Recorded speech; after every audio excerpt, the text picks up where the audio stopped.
जय हिंद एवरीवन। आप सबका आपके यूट्यूब चैनल राष्ट्र सेवा पे स्वागत है। कल 8 मार्च आप सबको पता है इंटरनेशनल वुमेन डे था। कल की एक न्यूज है with respect to Andaman Nicobar command. Andaman Nicobar command carries out maiden all women maritime surveillance mission. All women maritime surveillance mission, इसे हम डिस्कस करेंगे।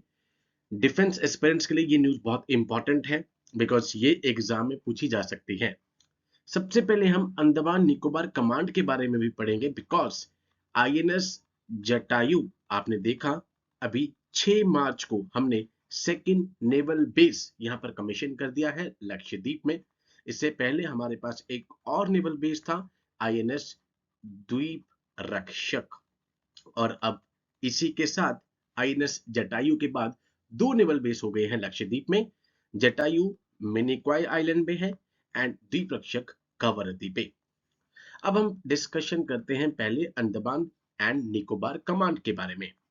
2001 में इसको क्रिएट किया गया था सो दैट इंडिया के जो स्ट्रेटेजिक इंटरेस्ट हैं साउथ ईस्ट एशिया में and the straight of Malacca, यहां पर उनको सेफगार्ड किया जा सके, सो दैट हम अपनी जो मिलिट्री एसेट्स हैं यहां पर उसके लिए अपनी डिप्लॉयमेंट को इंक्रीज कर सकें। ये पहली और इकलौती ट्राई सर्विस थिएटर कमांड है इंडियन आर्म्ड फोर्सेस की, जिसका बेस है पोर्ट ब्लेयर पर। अगर हम बात कर लें इंडिया की मैरीटाइम सिक्योरिटी स्ट्रेटेजी की, तो एट प्रेजेंट वो अंडमान निकोबार आइलैंड्स के ग्रुप से ही यहाँ पर मैनेज हो रही है। जैसे कि मैंने आपको आईएनएस जटायु के सेशन में भी बताया था कि यहाँ पर अभी आईएनएस बाज है एंड सेकंड नंबर पर ट्राई सर्विस स्ट्रेटेजिक कमांड है। बट अब लक्षद्वीप में आईएनएस द्वीप रक्षक और साथ में आईएनएस जटायु अब क्वाइट ऑब्वियस है पूरे इंडियन ओशन में, और यहाँ पर वेस्टर्न अरेबियन सी में जितने भी यहाँ पे सोमाली पायरेट्स का इशू आते हैं, हुतीज के इश्यूज चल रहे हैं, या फिर लगातार हम देख रहे हैं कि चाइना अपनी मैरिटाइम प्रेजेंस को इंक्रीज करने की कोशिश कर रहा है, सबके ऊपर एक चेक्स एंड बैलेंसेस यहाँ पर दिख जाएगा। इसके अलावा हम देखते हैं कि अगालिका आइलैंड यहाँ पर जो मॉरिशस के साथ 3 किलोमीटर की एक एयर स्ट्रिप है, वो भी कहीं ना कहीं हमारी नेवी की ऑपरेशनल कैपेबिलिटीज को इंक्रीज करेगी एंड फर्स्ट रिस्पॉन्डर की तरह जैसे कि नेवी हर बार यहाँ पर रिस्पॉन्ड करती है उसकी ऑपरेशनल रीच भी यहाँ पर इंक्रीज होगी।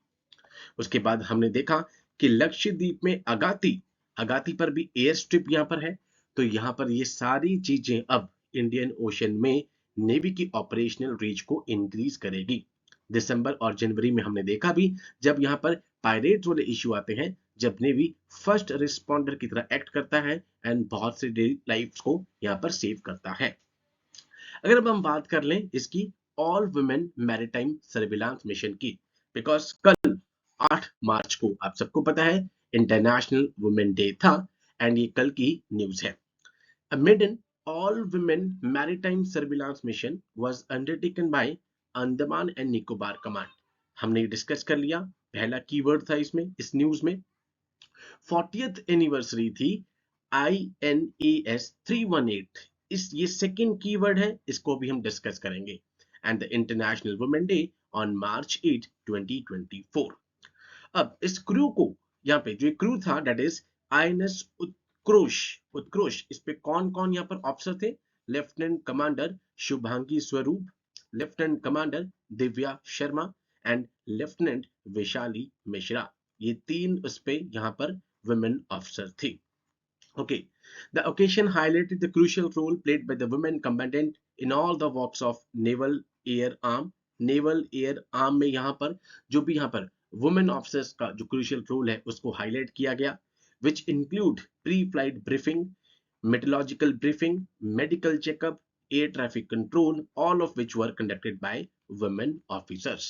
तो यहाँ पर important keyword अगर हम कहें तो अंडमान निकोबार कमांड के बाद आपके लिए ये है एंड ये न्यूज आपको रिस्पेक्टिवली यहाँ पर एफकैट के एग्जाम में यहाँ पर इस तरह के फैक्चुअल क्वेश्चन पूछे जा सकते हैं। Okay, the milestone underscored the commitment of Andaman Nicobar Command towards equal opportunities to all genders and fostering gender neutrality within the armed forces. Okay, the successful completion affirms the capability of the women to undertake independent operational tasks. ये जो पूरा का पूरा mission है ये affirm कर रहा है कि किस तरीके से वुमेन ऑफिसर्स की कैपेबिलिटीज को कि वो इंडिपेंडेंट ऑपरेशनल टास्क को कैरी आउट कर रहे हैं, उनकी इनवैल्यूएबल कंट्रीब्यूशन को toward the nation defence and security. अब हम डिस्कस करते हैं INS 318 जो आपके एग्जाम के लिए बहुत इंपॉर्टेंट है। एक एलीट नेवल एयर स्क्वाड्रन है यहाँ पे अंडमान निकोबार कमांड में, जो कि सर्विलांस रोल पे यहाँ पे पर्टिकुलरली है since it's commissioning on March 8 1984 से ये कमीशनड है। एंड इसका बेसिक रोल क्या है? सर्विलांस का यहाँ पे, ठीक है, नेवल एयर स्क्वाड्रन है। The squadron commenced its journey with the induction of Uitlander aircraft, which were replaced by Dornier aircraft in 1999. The Dornier aircraft is capable of carrying out long-range maritime surveillance. बहुत important है, बहुत सारे choke points हैं Indian ocean में, उन सबके ऊपर surveillance, उनके सबके ऊपर चेक्स एंड बैलेंसेस रखने बहुत इंपॉर्टेंट है, using state of the art maritime petrol radars.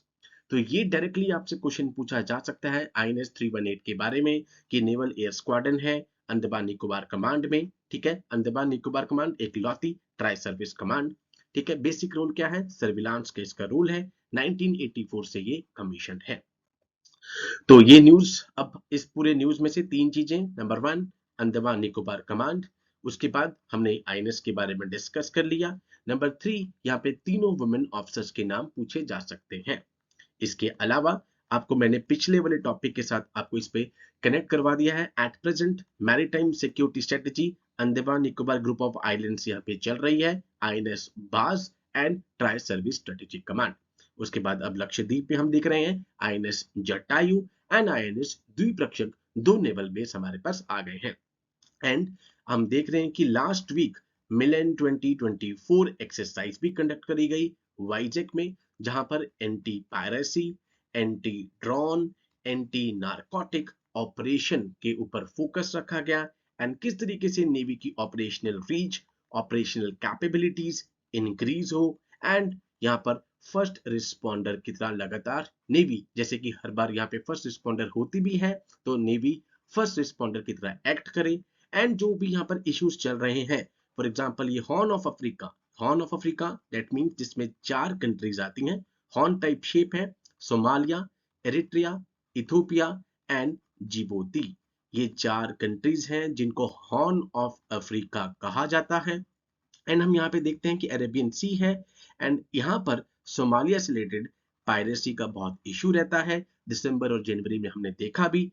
तो हम देख रहे हैं कि इन ऑपरेशंस के लिए anti piracy, anti drone, anti narcotic operation के लिए इस तरह की एक्सरसाइज बहुत जरूरी है। एंड अब इस बेस के बाद, बिकॉज मालदीव वाले इशू के बाद, बिकॉज मार्च के मिड में वो हमारे ट्रूप्स को इंडिया आउट, हमारे ट्रूप्स को भेजने वाले हैं, लगातार परसों भी उन्होंने चाइना के साथ एक एंगेजमेंट करी है, इसीलिए हमारे जितने भी ये पाकिस्तान, मालदीव्स और चाइना, बिकॉज चाइना तो लगातार अपनी मैरीटाइम प्रेजेंस को इंक्रीज करना जा रहा है, इन सबके ऊपर एक प्रेजेंस, यहाँ पे एक चेक्स एंड बैलेंसेस रखना यहाँ पर बहुत जरूरी है। इसलिए इस बेस के बाद हमने बहुत स्ट्रॉन्ग मैसेज यहाँ पे चाइना को, पाकिस्तान को और इवन टू द मालदीव्स को दे दिया है। So with these words, I conclude my today's session. Jai Hind to all. Take care.